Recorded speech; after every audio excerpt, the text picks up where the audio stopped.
Good evening, everyone. Most welcome to your online classes. Today we will shall discuss Tennyson, Alfred Lord Tennyson's a Victorian poet. Okay, so let's start the topic. इनकी जन्म की बात करते हैं तो 1809 से 1892 में इनका जन्म हुआ था और इनकी डेथ 1892 में हुई थी। बर्थ जो इनका हुआ था 6 अगस्त 1809 सॉमर्सवी लिंकनशायर में हुआ था। So this is important point. एक चीज़ है जो कॉमन आपको याद रखनी है, 6 को कॉमनली याद रखना है, क्यों मैं आगे बताऊंगी। तो इनका जो जन्म हुआ था 6 अगस्त 1809 सॉमर्सवी लिंकनशायर इंग्लैंड यूके में हुआ था। Now we will discuss about the death. इनकी डेथ हुई थी 6 अक्टूबर 1892 के बीच में। तो जैसे कि मैंने बताया 6 में ही इनका जन्म हुआ था और 6 अक्टूबर व्हाट ए कोइंसिडेंस, और 6 अक्टूबर में ही इनकी डेथ हुई थी 1892 में। एज की अगर हम बात करें तो 83 ईयर के थे ये। हैसलमेयर शरे इंग्लैंड में इनकी डेथ हुई थी। ओके, पेरेंट्स की बात करें क्योंकि एक क्वेश्चन पेरेंट्स से रिलेटेड आता ही है, तो एलिजाबेथ फिचे, इसको पढ़ेंगे, फिचे इनकी माँ का नाम था, एंड जॉर्ज क्लेटन टेनिसन ये इनके फादर थे, और इनके जो फादर थे वो विकार थे। Okay, and director also. Education Trinity college बहुत ही फेमस है, वहाँ पे इनकी स्कूलिंग हुई थी, और वहाँ पर ही इनका पूरा जो भी लिटरेरी वर्क रहा है वहाँ पर फेमस रहा है इनका, कैम्ब्रिज में। स्पाउस की बात करें तो एमली शेलवुड से इनकी मैरिज हुई 1850। Now I will discuss most important point 1850। 1850 जो ईयर है इनके लिए बहुत ही एक तरीके से फ्रूटफुल रहा है। क्यों रहा है ये आगे हम डिस्कस करेंगे। अवार्ड्स की बात करते हैं तो अवार्ड्स में ये बहुत ही इम्पॉर्टेंट क्वेश्चन है जो कि पूछा जाता है। 1829 में इनको चांसलर गोल्ड मेडल मिला था। तो कब मिला था? 1829 में। किस वर्क के लिए मिला था इनको गोल्ड इनको मेडल? चांसलर के लिए जो इनको चांसलर अवार्ड मिला था गोल्ड मेडल 1829 में मिला था। इसके बाद में हमारा है आपका टिम्बकटू, इनका जो वर्क आया था उसके लिए इनको मिला हुआ था। ठीक है, यहाँ पे ये चीज़ आपको डिस्कस करनी है कि यहाँ पे इनका जो वर्क रहा है टिम्बकटू करके उसके लिए इनको मिला था, और ये क्वेश्चन इंपॉर्टेंट है क्योंकि पूछा जाता है। ठीक है, 1850 पोइट लॉरियटशिप भी इनको मिली। तो जैसे कि मैंने बताया था 1850 जो इनके लिटरेरी रहा है वर्क, बहुत ही इम्पोर्टेंट इनका ईयर, फ्रूटफुल इनका वर्क रहा है। ठीक है, नेक्स्ट इनका पॉइंट है ऑक्यूपेशन की बात करते हैं तो ये विक्टोरियन पोइट हैं।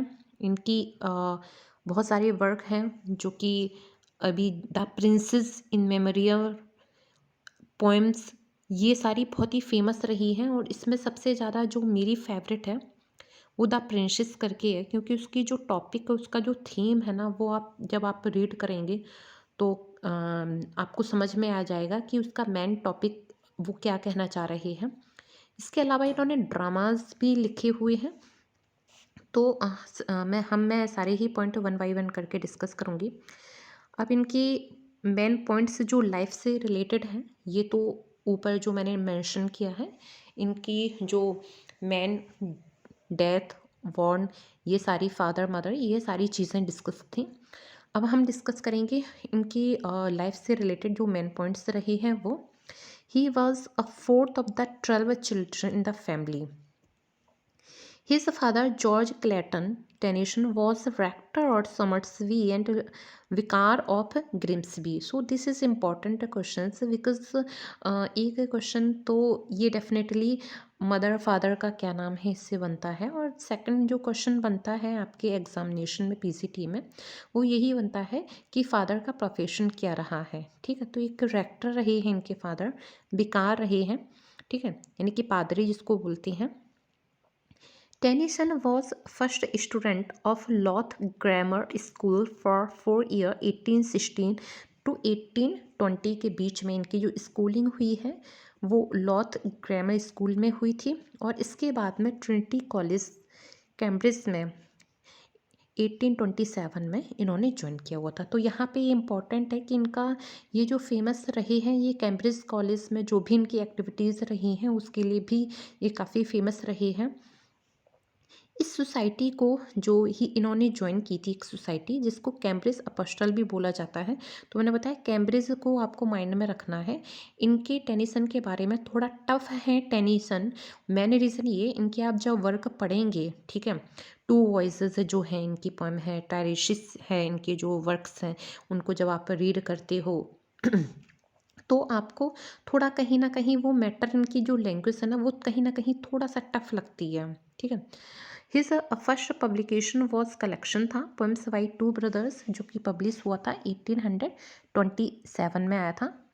और ये इनके जो भाई थे चार्ल्स और फेडरिक करके, उनके साथ में इन्होंने ये वर्क कंप्लीट किया था, ठीक है। तो ये हम कह सकते हैं इनका जो फर्स्ट जो वर्क है 1827 में है विद हिज ब्रदर्स के साथ में।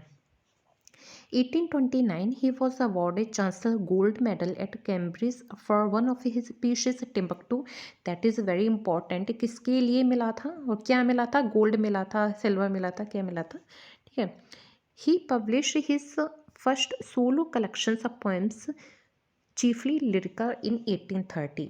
अगर ये क्वेश्चन देखिए, क्वेश्चन का फॉर्म आता है ना, ये पूछा जाता है कि उनका फर्स्ट वर्क कौन सा है, तो फर्स्ट वर्क कौन सा है, अब सोलो वर्क कौन सा है, तो ये क्वेश्चंस के फॉर्म को भी देखना पड़ेगा कि अगर ये पूछ लिया जाता है कि उनका फर्स्ट वर्क कौन सा है, तो फर्स्ट वर्क की अगर हम कलेक्शन की बात करें तो वो तो देखिए पोएम्स बाय टू ब्रदर्स करके जो आया था 1827 में, जो भी मैंने डिस्कस किया है पोएम्स बाय टू ब्रदर्स करके, ये इनका फर्स्ट है वर्क, ठीक है। बट अगर हम ये करते हैं कि उनका सोलो वर्क कौन सा है फर्स्ट, तो वो poems chiefly lyrical 1830। What means solo means single, यानी यहाँ पे इनके भाई, इसको तो इन्होंने अपने भाई के साथ में पब्लिकेशन इसका करवाया था, बट यहाँ पे ये इन्होंने जो कलेक्शन किया था, पब्लिश हुआ था, ये इन्होंने इनका खुद का था, सेल्फ का था, इसमें इनके भाई का कोई इन्वॉल्वमेंट नहीं था। 1834 he fell in love with Rose Waring. In 1838 he was engaged to Emily Shelwood. Poet है तो एक्स्ट्रा अफेयर तो होंगे, रोज वेरिंग के साथ में इनका रहा है लव अफेयर, एंड इसके बाद में 1838 में इंगेज हो गई थी एमिली शेलवुड के साथ में, जिनसे इसके बाद में इनकी मैरिज हुई थी 1850 में। But in 1840 the engagement broken of in 1842। Next जो डेट आप लोगों को याद रखनी है वो याद रखनी है 1842 को। While leaving monastery in London, he was published 2 volumes of poem. In volume first, he revised his earlier poems, क्योंकि 1842 में इनकी जितनी भी पोएम्स ज़्यादातर जो आई थी, पब्लिकेशन हुआ था, वो 1842 के वर्क में ही, डेट्स में ही सारी पोएम्स जो कलेक्शंस था वो आ गया था। जैसे ब्रिक ब्रिक ब्रिक आप लोगों ने पढ़ी, टू वॉइसेस हो गई, यूलिशीज मोस्ट फेमस है ना, तो ये सभी जितनी भी थी इन्होंने, टिथोनस वगैरह, ये 1842 के वॉल्यूम में इन्होंने इंक्लूड कर दिया था। वॉल्यूम इन्होंने 2 पब्लिश किया था। इन वॉल्यूम 1 में ही रिवाइज हीज अर्लियर पोएम्स को रिवाइज कर दिया था। इन वॉल्यूम सेकंड जो आया था हैड इंट्रैली ऑफ न्यू पोएम्स इसमें थी। कौन कौन सी थी? रॉक्सले हॉल थी, टिथोनस थी, यूलिशीज थी और बाकी रिमेनिंग थी, ठीक है। तो ये इन नटसेल वे में इनकी बायोग्राफी है टेनिसन की। बाकी के जो भी इनके वर्क्स हैं जो मोस्ट इम्पॉर्टेंट है, मैंने वही पॉइंट हाईलाइट किए हैं जो एग्जामिनेशन के लिए मोस्ट इम्पॉर्टेंट है। बाकी के जितने भी इनके वर्क्स हैं अब हम स्टेप बाय स्टेप में इनको पढ़ेंगे। Okay, good night everyone, thank you.